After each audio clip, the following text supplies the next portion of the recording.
교통사고로 인해서 부상의 정도가 이제 심한 중상을 사고를 입었을 때 어떤 경우에 소송을 해야 될지, 과연 소송하는 것이 유리한지, 이런 내용에 대한 부분에 대해서는 한번 다뤄보겠습니다. 교통사고로 인해서 부상을 입었다 해서 모든 것이 다 장애가 남는 건 아닙니다. 실질적으로 내가 입은 손해에 대한 부분에 대해서 억울하다고 스스로 판단해서 무조건 소송을 통해서 해결해야 되겠다, 이렇게 생각하는 분들이 있습니다. 물론 그 생각 자체가 잘못된 건 아닙니다만, 소송이라는 것은 단순하게 내가 원하는 데서 되는 것이 아니고 그에 따른 비용과 시간이 소요되는 겁니다. 소송을 해서 내가 얻을 수 있는 실익이 있을지, 이런 것들을 잘 판단해서 해야 될 필요가 있는데, 막연하게 그냥 나는 무조건 억울하기 때문에 변호사 선임을 해야 되겠다, 실질적으로 상담해 보면은 피해 보상 금액이 500만 1000만 원밖에 안 되는데 불구하고 소송해야 되겠다 생각합니다. 소송에 들어간 비용, 신체 감정이라든지 재반 인지된 비용만 하더라도 몇백만 이상 들고, 거기다 변호사 비용을 상당 금액이 많이 지치는데, 실제로 내가 받을 수 있는 보상보다도 더 많은 비용적인 측면이 드는데도 소송하겠습니까 하면, 그때서야 이게 내가 생각이 잘못된구나, 이렇게 생각하는 경우도 있다는 얘기입니다. 자, 그렇다면 어떤 경우에 소송을 해야 되느냐? 단순적으로 생각하면은 장애가 남는데 한시장애 아닌 영구장애가 된다고 예상이 된다면은 그건 한번 소송을 해볼 필요가 있습니다. 보통 법원에 진정하는 정년 가동기간은 영구장애의 경우는 65세까지거든요. 내가 벌 수 있는 소득에 대한 부분에 대해서 장애만큼에 대한 부분이 손실을 입었는데, 소득의 손실 부분을 정년까지 계산해서 받을 수 있는 것이 장애에 대한 일시수익입니다. 내 소득이 클수록, 내가 나이가 젊을수록, 또 내 장애가 많을수록 피해보상 금액은 엄청나게 크게 됩니다. 거기다가 또 중요한 부분은 뭐냐면은,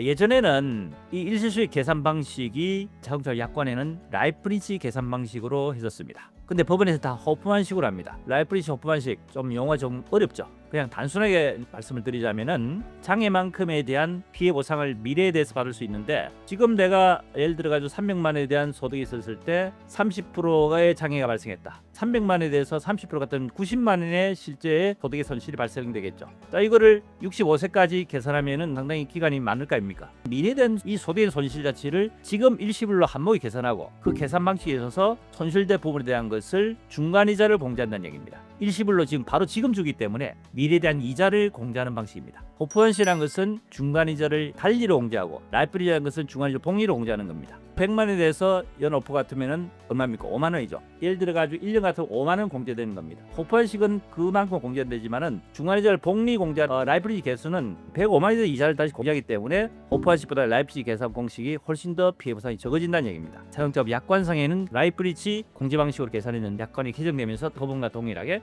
호프원식으로 바뀌었습니다. 보험회사 입장에서는 과거에는 라이프리지 계산 방식 할 때는 그래도 장애에 대한 피해 보상 금액이 법원의 계산보다 훨씬 더 적기 때문에 장애에 대한 부분에 대해서 인정한 데서 적극적으로 다투지 않았는데, 보험회사 자문을 통해서 장애에 대한 평가를 받아서 인정하는데, 이것이 호프한식으로 바뀜으로 인해 가지고 장애에 대해서 민감하게 반응하더라. 그래서 장애에 대한 인정 자체를 잘 안 하는 경우가 많습니다. 그럼 결국 분쟁이 많다 보면은 피해자 입장에서는 장애 인정을 제대로 못 받게 되겠죠. 그러면 결과적으로 소송을 신중하게 고민을 해야 되는데, 비용과 시간이 많이 들기 때문에 과연 소송을 해야 될지 여부에 문제가 생길 수 있지 않겠습니까? 피해 보상에서 중요한 요소들은 나이, 그 다음에 소득, 과실, 장애, 이것이 보통 통상적으로 일시수익 계산의 4가지 중요한 요소입니다. 나이가 젊을수록, 소득이 많을수록, 과실이 적을수록, 장애가 높을수록 피해 보상 금액이 많아진단 말입니다. 이런 모든 여러 가지 요소들을 다 종합적으로 계산해서 장애에 대한 피해 보상을 계산하게 됩니다.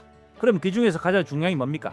다른 요소도 중요하지만은 장애가 영구장애 되느냐 안 되느냐, 이것이 굉장히 중요하다는 얘기입니다. 내가 판단했을 때 나는 영구장애 된다 해서 무조건 인정되는 게 아닙니다. 1차적으로는 소송 전에 보험회사에서 영구장애 인정해 주면 좋지만은 영구장애 인정을 잘 안 해줍니다. 내가 중상을 입었다, 교통사 전문 변호사에 한번 상담을 거쳐보는 게 우선 중요합니다. 영구장애 충분히 인정될 수 있는 가능성이 높다 라고 한다면은 소송을 깊이 고민해보고 비용과 시간이 들더라도 소송으로 진행해서 내 권리 찾는 것이 바람직하다, 이 말씀을 꼭 드립니다.